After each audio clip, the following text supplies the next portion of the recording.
வணக்கம். திருப்பட்டூர் பத்தி, திருப்பட்டூர் கோயில் பத்தி நான் எழுதியிருந்த புஸ்தகத்தை நிறைய பேர் படிச்சிருக்காங்க. நிறைய பேர் என்கிட்ட கேட்டு வாங்கிட்டு இருக்காங்க. இப்ப கோவில்ல விற்பனைக்கு இல்ல. இருந்தாலும் தேடி தேடி பார்த்துட்டு, சார் நீங்க எழுதின புக் இருக்கான்னு சொல்லிட்டு நான் பின்னாடி அட்டைய பார்த்தேன். உங்க முகம் இருந்துச்சுல, எல்லாம் ஞாபகம் இருக்கு அப்படின்னாங்க. இதுல என்ன பெரிய சந்தோஷமான விஷயம்னாக்க, திருப்பட்டூர் பற்றி நான் எழுதிய அந்த புத்தகம் ஆ, பல நண்பர்களால நான் எனக்கு தெரியாது. அவங்க என்னுடைய நண்பர்கள் கிடையாது. ஒரு வாசகர்கள்.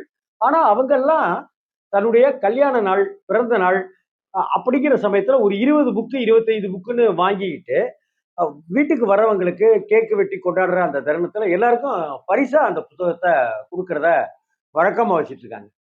அங்க இருக்கிற அந்த புத்தகத்துல இருக்க என்னுடைய நம்பர வச்சுக்கிட்டு இப்ப பேசினவங்கலாம் எப்பயோ 4 வருஷங்களுக்கு முன்னாடி, 5 வருடங்களுக்கு முன்னாடி திருப்பட்டூர் புத்தகங்கள். அந்த திருப்பட்டூர் புத்தகங்கள் அந்த தொடர் நான் எழுத ஆரம்பிச்சு, அந்த கூட்டம் எங்கிருந்தெல்லாமோ வந்தது.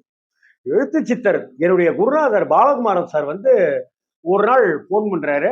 "டேய் அந்த திருப்பட்டூர் திருப்பட்டூர்ன்னு நீ சொல்லிட்டே இருக்கிய, நீ எழுதிட்டு இருக்கிய, அந்த கோயிலுக்கு போறோம். இப்ப சமயபுரம் தாண்டியாச்சு.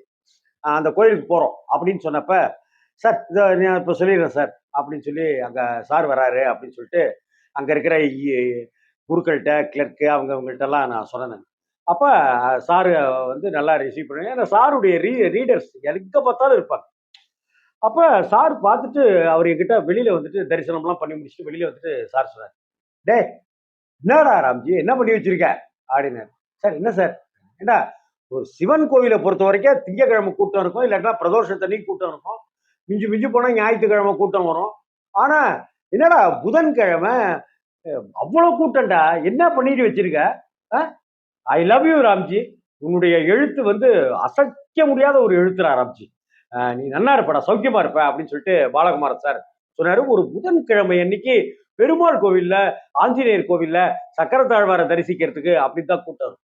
ஆனா திருப்பட்டூர் பற்றி நான் எழுதிய பிறகு வியாழக்கிழமை அன்னைக்கு கூட்டம்ங்கிறத தாண்டி, ஞாயிற்றுக்கிழமை அன்னைக்கு கூட்டம்ங்கிறத தாண்டி, எங்க பார்த்தாலும் எல்லா கிழமையிலயும் அங்க வர ஆரம்பிச்சிட்டாங்க. அதுல அதுல ஒரு அதுக்கு ஒரு காரணம் இருக்கு. அதான் இந்த வீடியோனுடைய கடைசியில நான் சொல்றேன். இல்ல நாளைக்கு அதை பத்தி விரிவாக கூட சொல்றேன். சரி. திருப்பட்டூர் திருக்கோவில் அந்த சென்னையில இருந்து பைபாஸ் சாலையில திருச்சியை நோக்கி போயிட்டு இருக்கும்போது பெரம்பலூர் தாண்டி செட்டிக்குளம் தாண்டி சிறுகனூர் அப்படின்னு ஒரு ஊர். சிறுகனூர்ல 5 கிலோமீட்டர்ல வந்து திருப்பட்டூர் கோயில் இருக்கு. 5 கிலோமீட்டர் உள்ள நுழைஞ்ச உடனே ஊர் வந்துடும். ஊருக்கு நடுவில் பிரம்மபுரீஸ்வரர் கோவில் வந்துடும், பிரம்மா கோயில் வந்துடும். அப்படியே பின்னாடி போனாக்க அங்கதான் வியாகரபாதர் வழிபட்டு தவம் இருந்த அந்த புண்ணிய கஷேத்திரம் வந்துடும். காசி விஸ்வநாதர் கோவில். அங்க இருக்கிற சுவாமிக்கு காசி விஸ்வநாதர்னு பேரு, அம்பாளுக்கு விசாலாட்சின்னு பேரு. அங்க வில்வ பறிக்கணுங்கிறதுக்காகவே புலியின் கால்களை வரமாக பெற்ற வியாகரபாத முனிவர் வந்து அங்க சின்ன சிவலிங்கத்தை வச்சு பூஜை பண்றாரு. ஸ்படிகலிங்கம் அப்படி வச்சு பூஜை பண்ணும்போது அங்க தண்ணி இல்லாம இருக்கு. திருக்குளம் அமைஞ்சதுன்னு சொன்னேன் இல்லையா, வியாகரபாதர் அப்படி அடிச்சு குளம் வந்தது இல்லையா, அதுக்கு காரணம் இருக்கு. ஏன் அப்படி அடிச்ச? அபிஷேகத்துக்கு தண்ணி இல்லை, குளம் வத்தி போயிடுச்சு. என்னடா இது அப்படின்னு தவிச்சிட்டு இருக்கும் போது பார்த்தா அந்த கங்கா தேவியினுடைய அந்த ஒவ்வொரு ஜலத்துக்கும் ஒரு வாசம் இருக்கு இல்லையா, தாமிரபரணி தண்ணிக்கு வாசம் இருக்கு இல்லையா, காவிரி தண்ணிக்கு ஒரு நறுமணம் நம்ம மூக்குல தொடும் இல்லையா, அந்த காவிரி நீரை அப்படி அள்ளி குடிக்கும் போதே நம்ம மனசு அப்படி எப்படி இருக்கும். நான்லாம் காவிரிக்காரன், காவிரி ஆத்து படுகையில நான் வாழ்ந்தவன். அதே போல கங்கை நீர், கங்கை நீர் வந்துட்டு இருக்கும்போது வானத்துல கங்கை நீர் வந்துட்டு இருக்கு. அந்த ஸ்மெல் வந்து வியாகரபாதருக்கு தெரியுது. கங்கை நீர் வானத்திலையா அப்படின்னு சொல்லி பார்த்தா ஒரு யானை பறந்து வந்துட்டு இருக்கு. யானை எவ்வளவு பெருசு, ஒரு குருவி மாதிரி ஒரு கிளி மாதிரி அந்த யானை பறந்து வந்துட்டு இருக்கு. அந்த யானையினுடைய துதிக்கையில வந்து ஜலம் இருக்கு, கங்கா ஜலம். பாத்திரத்துல கங்கா ஜலம் எடுத்துட்டு வராங்க. அப்படியே பார்த்துடுறாரு. ஓ யானை எடுத்துட்டு வருது, அடடா யானையினாக்கவே தெய்வ அம்சம் தானே, யானையினாலே கணபதியோட அம்சம் தானே அப்படின்னு சொல்லிட்டு யானைய வந்து கூப்பிடுறார். கஜமுகா கஜமுகா அப்படின்னு கூப்பிடுறார்.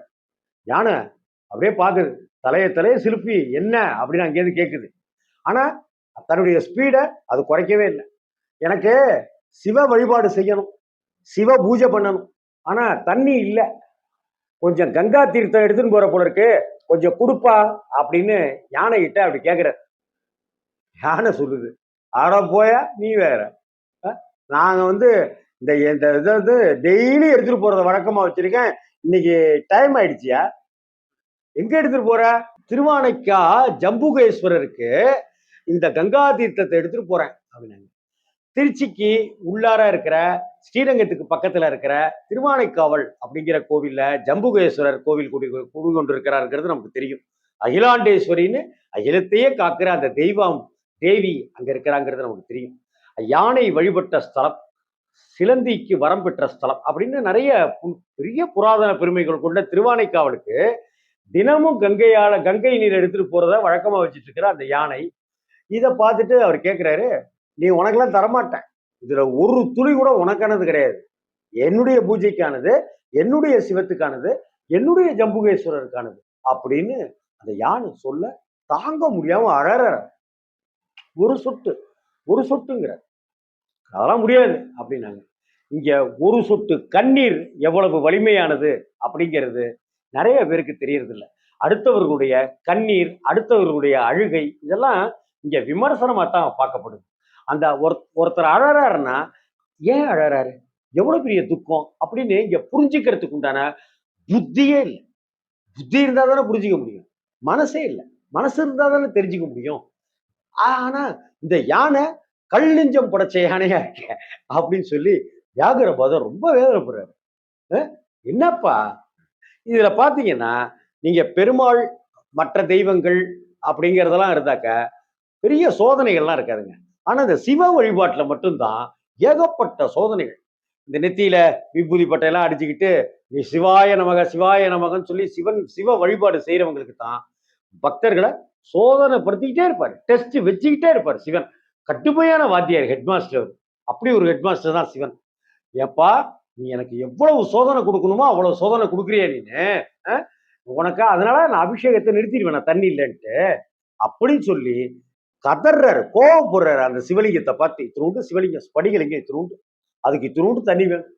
அதுக்காக கோபப்பட்டு யானை நீ பாட்டுக்கு போறிய, நீ அங்க இருக்கிற ஜம்புகேஸ்வரர் வேற, இங்க இருக்கிற சிவலிங்கம் ஸ்படிகலிங்கம் வேறையா, எல்லாமே சிவம் தான், எங்க பார்த்தாலும் சிவம் தான், நேரம் நான் அப்புறம் பாத்துக்கிறேன் அப்படின்னு அவர் அங்க கோபமா யானைகிட்ட சொல்லிட்டு கட்டு போட, இதோ இப்ப நான் உருவாக்கி இன்னைக்கு வத்தி போயிருக்கிற இதெல்லாம் சிவபெருமானுடைய லீலை தான் வத்தி போயிருக்கிறதுக்கு.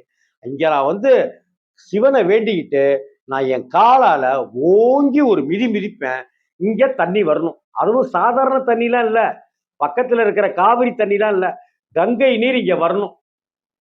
ஆமா, அப்பதான் நான் பூஜை பண்ணுவேன் அப்படின்னு சொல்லி கோபத்தோட நமச்சிவாய மந்திரத்தை சொல்லி டம்முன்னு அடிக்கிறார். ஒரே அடிதான், அப்படியே ஒரு ஊத்து மாதிரி, அப்படியே ஊற்று அடி புனல் அடி வருமே அது மாதிரி தண்ணி பீச்சிட்டு அடிக்குது. அந்த குளம் முழுக்க தண்ணி நிரம்பிட்டே இருக்கு. அப்படியே சந்தோஷத்தோட அப்படியே கங்காதேவி உனக்கு நமஸ்காரம் அப்படின்னு சொல்லி தலையில விட்டுக்கிறாரு, கண்ணில் ஊத்திக்கிறாரு, நெஞ்சில தடவிக்கிறாரு.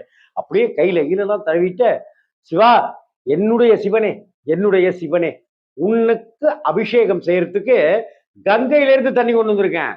ஜம்புகேஸ்வரருக்கு மட்டும் இல்ல, உனக்கு கொண்டு வந்திருக்கேன். கங்கா நீருக்கு பக்கத்துல, கங்கா நதிக்கு பக்கத்துல இருக்கே காசி விஸ்வநாதா, அந்த காசி விஸ்வநாதரே இங்க வந்துட்டார். கங்கையே வந்துருச்சுன்னா காசி விஸ்வநாதா நீ வரமாட்டியா அப்படின்னு வேண்டிக்கிட்டு மனம் குளிர அழுதுகிட்டே ஆனந்த கண்ணீர், இப்ப அவருக்கு ஆனந்த கண்ணீர், அப்படியே சந்தோஷமா இருக்க, அப்படியே ஆடுறார். அந்த சிவலிங்கத்தை நெஞ்சில வச்சுட்டு ஆடுறார். எப்படி தில்லையில பதஞ்சலி முனிவருக்கும் எனக்கும் நீ காட்சி கொடுத்து ஆடினிய ஒரு ஆட்டம், உன்னுடைய திரு நடனத்தை காமிச்சியே தில்லை அம்பலா, நானும் இப்ப அதே போல ஆடுறேன்னு கூத்தாடுறாரு. அந்த ஆனந்த கூத்தாடுறதுன்னு சொல்லுவோமே, அப்படி ஆடுறாரு, நடராஜர் போல ஆடுறார். அப்படி ஆடிட்டு இருக்கிற சமயத்துல இங்க இருக்கிற காற்று அப்படியே தவழ்ந்து போய் சிதம்பரம் திருத்தலத்துக்கு வந்து அடையுது. இங்க இருக்கிற அந்த கங்கை தீர்த்தத்தினுடைய அந்த நறுமணம் அங்க போய் தொடுது. அங்க போய் தொடுறதுக்கு ஒரு காரணம் இருக்கு. இங்க திருக்குளம் அமைக்கப்பட்டது எங்க, திருப்பட்டூர்ல காசி விஸ்வநாதர் கோயிலுக்கு பக்கத்துல.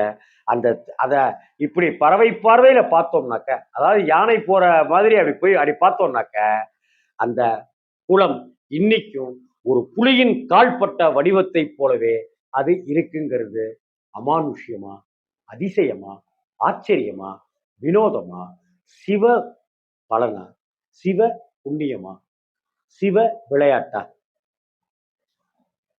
அடுத்தாப்புல சிதம்பரத்துக்கு போய் தொட்டுச்சு இல்லையா, அதை பத்தின ஒரு விஷயத்த நாளைக்கு பேசுறேன். அதே போல நிறைய பேர் கேட்டீங்க திருப்பட்டூர் பத்தி இன்னும் சில விஷயங்கள் ஆரம்பத்துல சொன்னீங்களே என்னன்ட்டு, இதை கொஞ்சம் விரிவாவே உங்ககிட்ட நான் பேசுறேன். தொடர்ந்து பேசுவோம். எங்க போயிட போறோம் நம்ம? திருப்பட்டூர் பத்தி நான் இந்த ஒரு பல ஆய்வுகள் மேற்கொண்டு திருப்பட்டூர் பற்றி நான் தெரிந்து கொண்ட விஷயங்களை புத்தகமாக எழுதி வைத்திருக்கிற அந்த ஆவணப்படுத்தி இருக்கிற அந்த விஷயங்களை உங்களோடு பகிர்ந்துக்கிறத தவிர இந்த ஜென்மத்துல எனக்கு வேற எந்த சந்தோஷமும் எனக்கு கிடையாது. வியாகரபாதரே உன் திருவடி சரணம். அந்த சித்த புருஷரை மனசார பிரார்த்தனை செய்வோம். குரு வாரம் அப்படிங்கிற நாள்ல எல்லாம் வியாகரபாதரை மனசார வேண்டிக்கங்க. அந்த புலியின் கால்கள் ஓங்கி அடித்தது போல நம்மை சுற்றி இருக்கிற தீய சக்திகளை அடித்து துவம்சம் முன்வர் வியாகரபாத முனிவர். வணக்கம்.